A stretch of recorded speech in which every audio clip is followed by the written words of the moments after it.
So there's the potato again. This one's been out in the ground longer, been a bit warmer. It's starting to chit.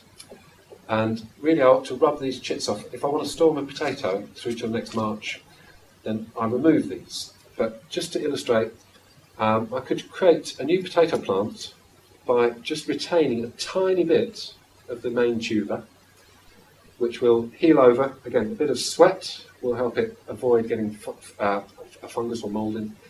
And then if I bury those shoots with that bit of the old potato, I can already see lots of new roots just starting. That if I put them below ground, they'll form a root system, and that will form a viable potato plant. So if you had a really valuable type of potato, or you only had one, each recessed little dip in the skin of the potato could potentially form a whole new plant. And there's another one that's only tiny at the moment, but I could have a go at taking that off with a little bit of the old potato, and if I'm careful with it and bury it, that'll form a new potato plant. And it'll grow just as strong and form just as big potatoes as putting that one in the ground. In some cases, there's an advantage to having less material brought forward. If I keep the old potato, that might have a virus in it. If I chop off just the shoot, that might be clean. And it's getting a bit fancy, but here's a bit of grape. And these have side shoots. I did have one here, lost it. Yeah, side shoots can form in the growing season off this branch, and I can snap them off and take them as a cutting in the growing season. But here's a nice chunky shoot on that main stem there. And if while it's dormant in February, if I scrape off that bud plus a tiny bit of the old wood without damaging it, that's what I want. So now I've got the bud and just a sliver of the older wood, and if I bury that close to the surface in March and April, this will heal over and form new roots, and the bud will still emerge on these new roots and form a new shoot. But I've got to do it early enough in the season that we have a couple of weeks for callousing over, a couple of weeks for it to start to grow a new root system before growth is triggered by the warmth, which will be April into May. That's bud cutting, and that's a bit more clever.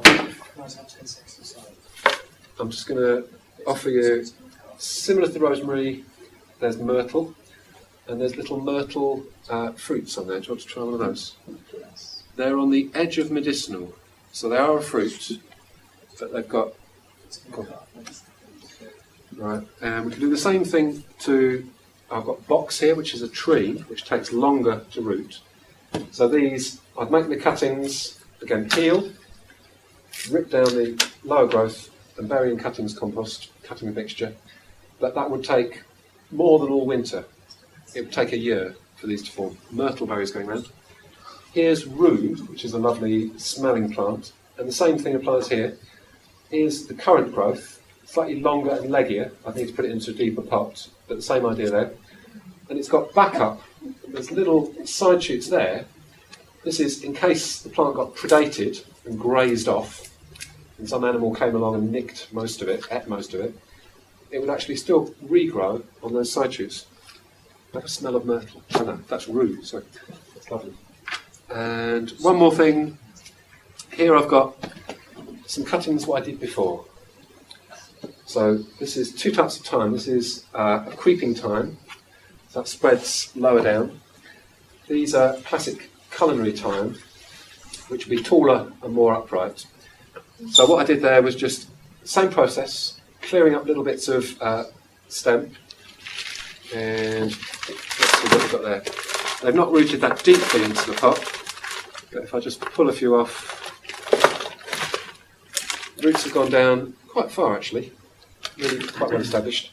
And again, separating them from the top down with as much of the soil around the roots as possible. And yeah, 3 there. And then I can pot that. And here's one more little finishing thing. See the way I'm potting on its side? See that? Mixing this. Steve might have seen this. And then I'm getting the cutting and putting it in on its side initially. And then holding that in place and just filling in with mix on the other side. and this will be my finishing point for this bit. If we've got one single long thin root, then we can just push a hole down into the mixture and push the root in after it, a single root.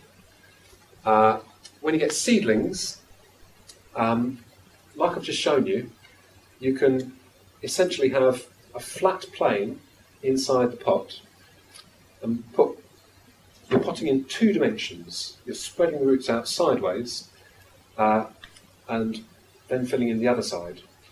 Now, when we're transplanting things like fruit, we've got a bigger root system, and these have lost most of their soil, but we're trying, in this case, to plant in 3 dimensions. So the root systems are going off in all directions. There's loads of little complex roots here, and I want soil packed in between every single root. So rather than planting it like that, with all the roots gathered together, they're all competing against each other. That's no good. And spreading them out as much as possible, working from the bottom up, spreading them in a circle, and then building up soil in layers so that each little rootlet is pointing out from the main stem and has soil above and below it to separate it from the other roots by a little bit of soil. And that'd be the crucial thing when we're thinking about planting out fruit.